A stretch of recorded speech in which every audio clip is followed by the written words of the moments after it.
called the spring, summer, fall, winter, and spring.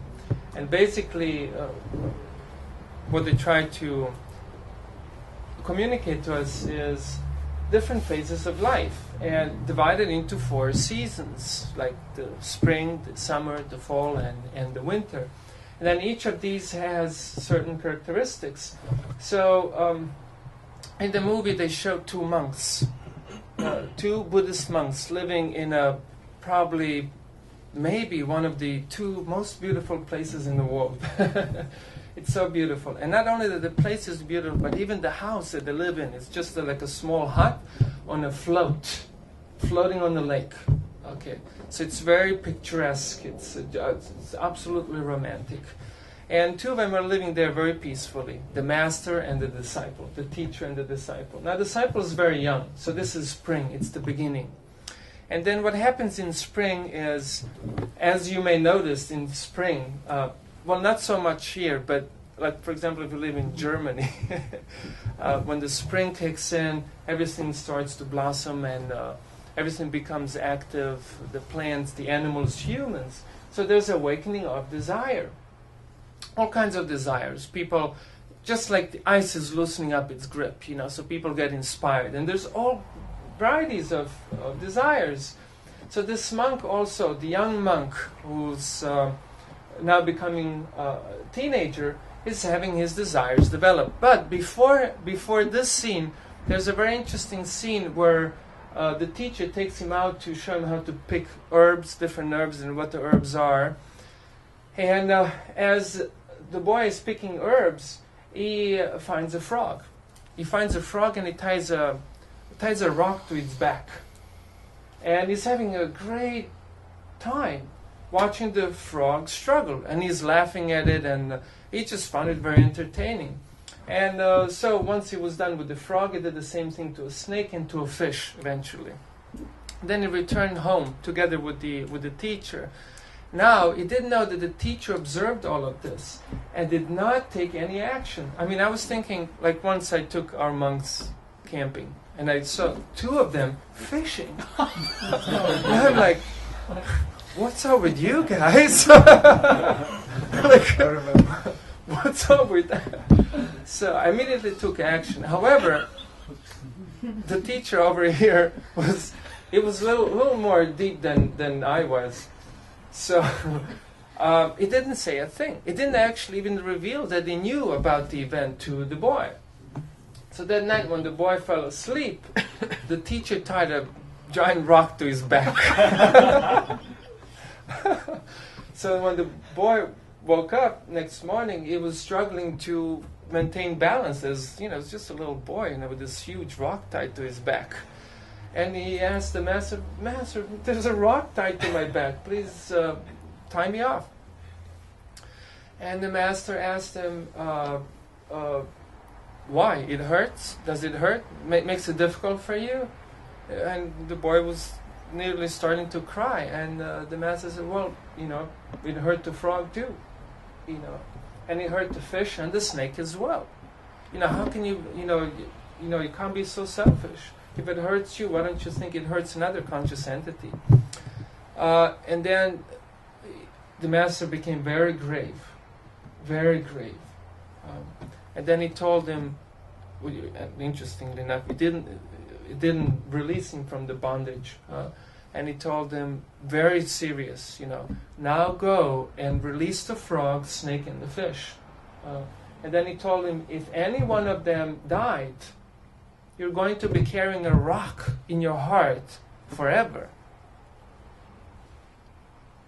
So the boy took off and he found the frog, fortunately alive.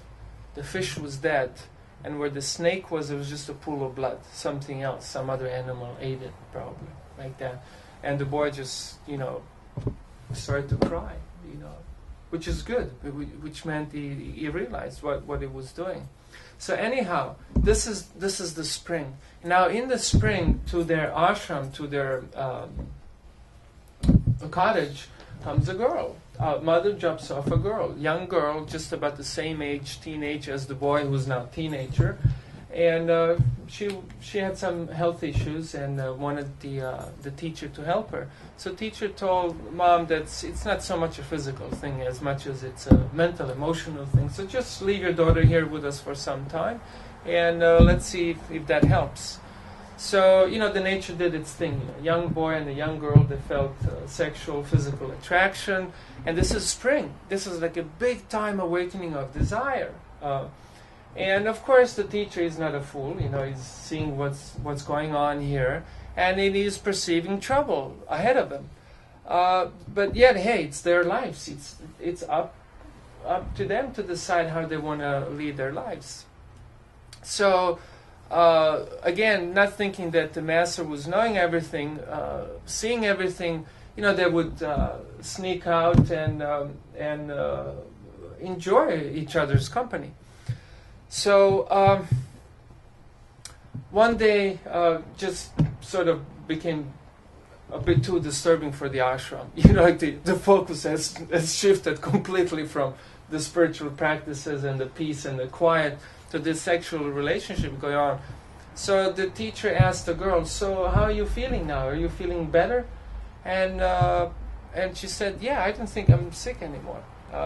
And then the teacher said, which is very cool. I mean, this very cool guy, not angry, not disturbed, not jealous, nothing. It was just like very much taking the position of an observer, just a dispassionate observer. And then he told the girl, okay, so that's what you needed, a relationship with this boy for a while. So now it's time for you to go home, After all, he's my monk here. Give him a break now. So, of course, they felt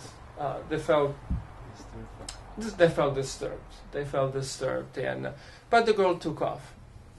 And then the boy that night decided to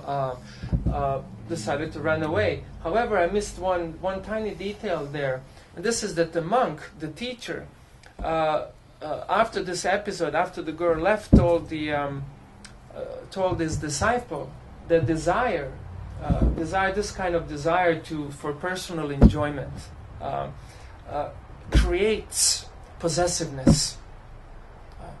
It creates possessiveness, desire to possess. And we experience this all the time. When we feel good in the presence of someone, we sort of become possessive. We want to keep that person within our conscious realm. And if it's not pleasing, then get out of my conscious experience. Take off, please. It's not cool, actually. It's just two sides of the same thing. So, desire, this kind of desire, results in possessiveness. And possessiveness always results in aggression.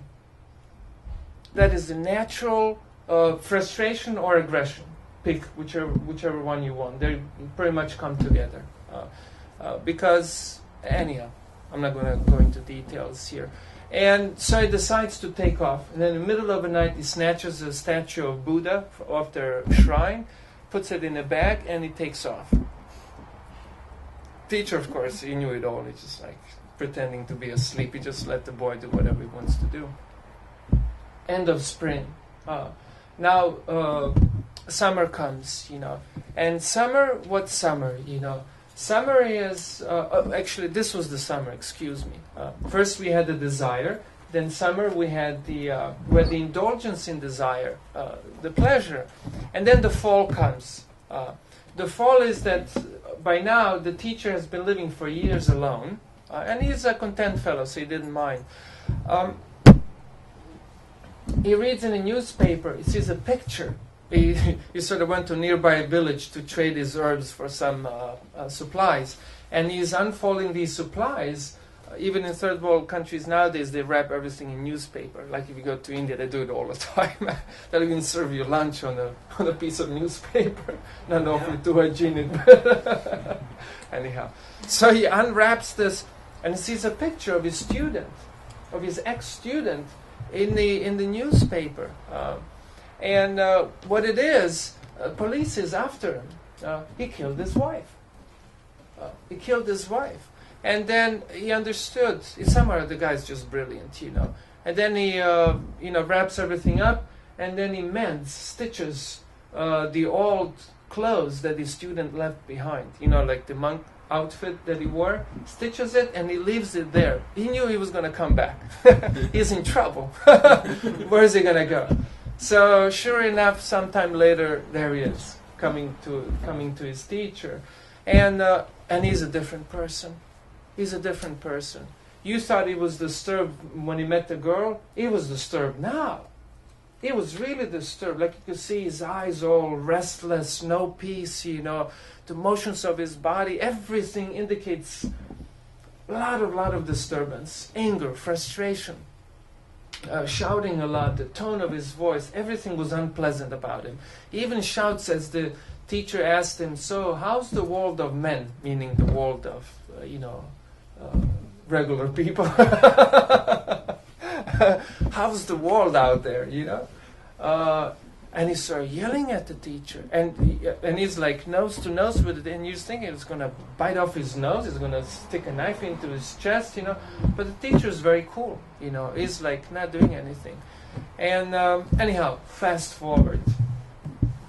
He tries to commit suicide, the student, because he was in such anguish, And as he was trying to commit suicide, the teacher takes a bamboo rod and beats the crap out of him. He purposefully inflicted pain, and we'll understand why in a sec. And then even worse, he tied him like a sausage, and he pulled him up to the off the ground by attaching the other end of the rope to the ceiling. And then he lit a candle. So the candle was slowly burning the rope. So in other words, in one point it'll burn the rope and it'll come down crashing. In the meanwhile, this far-out teacher takes their cat. He had a cat, like a little cute cat, and takes the tail of the cat, and dips it in the, of course, homemade ink out of herbs. And then on the deck outside, which is just a beautiful romantic deck, he starts to write in Pali. Pali is a derivative of Sanskrit. And starts to write the sutras. Sutras are short codes or like mantras from the book called Pragya Pari Amrita Sutra. Okay, now Pragya means knowledge, means intelligence. Amrita, Mrityu means death, and Amrita means no death, means like nectar, that which gives nectar. In other words, the nectar of knowledge, the nectar of understanding. And Pari means superior. So he wrote this huge, kind of so many mantras on the deck with the cat's tail. I thought that was so cool. Okay, and then in the meanwhile, the student came down crashing. And after he crashed down, all this is happening in the house while the teacher's outside. The student takes out the knife. It still had the blood stain, from the murder he's committed, And you think, what is he going to do now? And he starts cutting off his hair and shaves his head. Now he's monk again. He puts on, dons the robes that the master stitched for him, And he comes out, and then he already looks a little calmer. He had to experience some pain. It did good to him. It's a brutal method, but it helped. Because you see, in the Vedas, it's stated. See, I'm using the mudra. In the Vedas, it is stated that the human being is not lost as long as he can maintain attention. When the human being loses ability to concentrate, the human being is lost. You cannot help that person. Then you need to use brutal methods, like stick or whatever, behind the bars and stuff like that. So this was good. It did him good because now he was able to concentrate. And he came out, and then the teacher told him to carve all those letters. To carve all the letters. And then he said, let all of your frustration out right here. Because while he was angry, he was not being able to concentrate. When you're not able to concentrate, you do stupid things. When you're not rational, well, you're not rational. Okay? So, he was carving huge work. I mean, huge deck, and he's carving all these letters. His hands are bleeding, and whole day passed by, and you can see more he's carving, more he's calming down. And then while he's halfway through it, 2 detectives called from ashore, called the master, "Oh, Holy One." And the master's so far out. Even though the student, he got all alarmed. My God, detectives are coming. And he's looking at them, he's looking at the teacher. What will the teacher do? The teacher's so far out. He sits in the boat and he goes, fetches the police, the officers, and brings them over to the deck. And they see the murderer. They pull out the guns. He was with a knife, carving the letters. And they asked him to throw the knife. And he's like thinking what to do. Should I jump on him? Should I try to run? Should I kill myself? And then the teacher starts yelling at him. "Why did you stop carving?" Attention again. Why did you let yourself be distracted?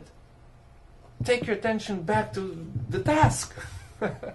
And he has a great trust in this teacher, So he continues to carve.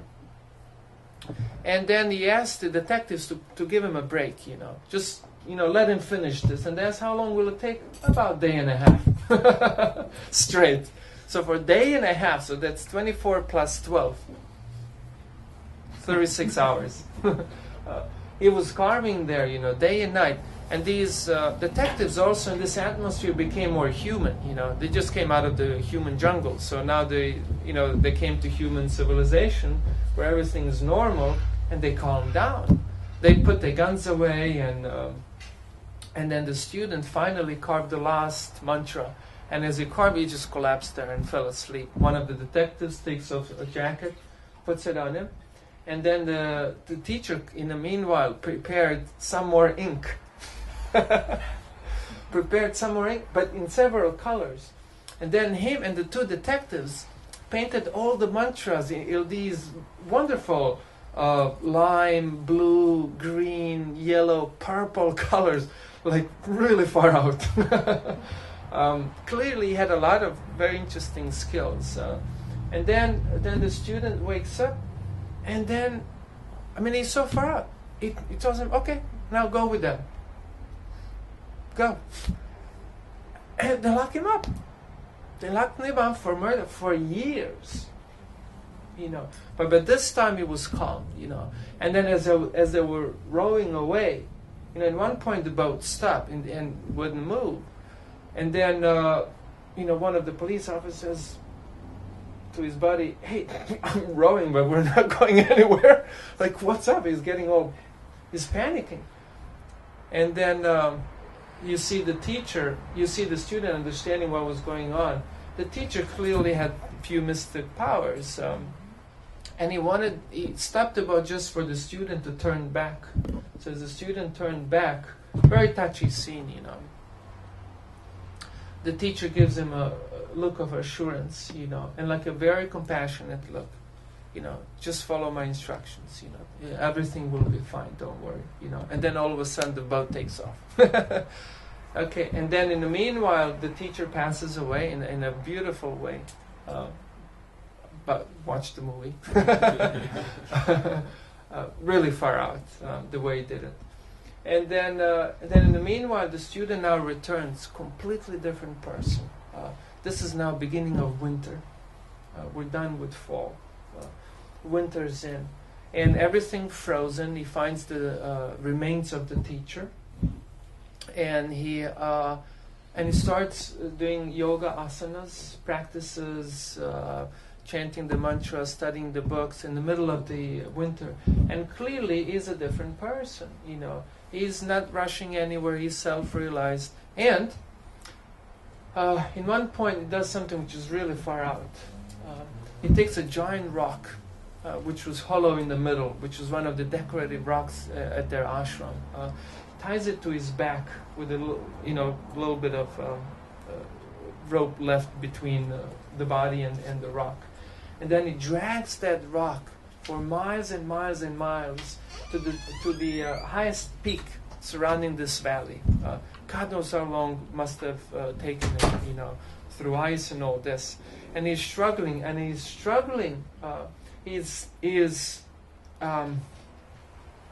what's the word? Is repentant. He's thinking about the things he has done in his life, starting with the frog, snake, and the fish, as he's pulling this. And he's remembering the first thing the teacher told him. First time he was inconsistent. He told him, you're going to carry this rock nearly forever in your heart, for a long time. So now he dragged this rock, like he symbolically took that rock in his mind, and then he literally took a rock, behind him, and dragged it all the way to the top of the mountain, And then he left it there, meditated for a while, prayed, and he was done with the rock. He was a self-realized person now. He was pure. He was clean. Okay, everything was gone. It was just him and Buddha. That's it. And then after a while, he returned to his ashram, and now the spring begins.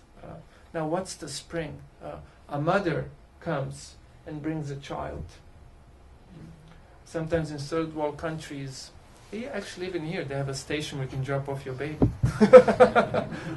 Previously, now they drop them off at fire stations, Previously, at least they would drop them off in the ashrams of spiritual teachers. I think that's a better option. Between a fire station and an ashram of a spiritual teacher, I vote for the ashram. No-brainer for me. So, mother not be able to support the child, drops off the child, and then what do you think the child does? Goes through the same cycle again. That's why the movie is called the spring, the summer, the fall, the winter, and dawn spring again. Then cycle and cycle and cycle again. Why? Because there are two types of people. There are people who learn by hearing or seeing, by observing. These are quicker people. And then there are people who are a little slower, which is, we all fall into both of categories, case to case, incident to incident, where we have to learn from experience. And then you have those who are pretty foolish, who go through the experience again and again and again and again. Never learn anything.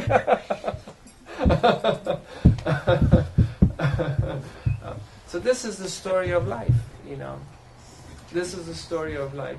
And, when you look around, I was thinking, my God, yeah, that's me, and that's pretty much everyone I know of. Desire kicks in. You indulge in desire, you're just thinking, let me entertain myself. We think that, especially in the West, we think that's what life is about, just grabbing onto as much pleasure as possible. And then possessiveness comes about, frustration, aggression, issues, problems. And then, those who are not intelligent enough, they can't connect the two. They think that these are separate. They try to deal with their issues over here and not understanding where the connection is, Then they have to cycle through all this again.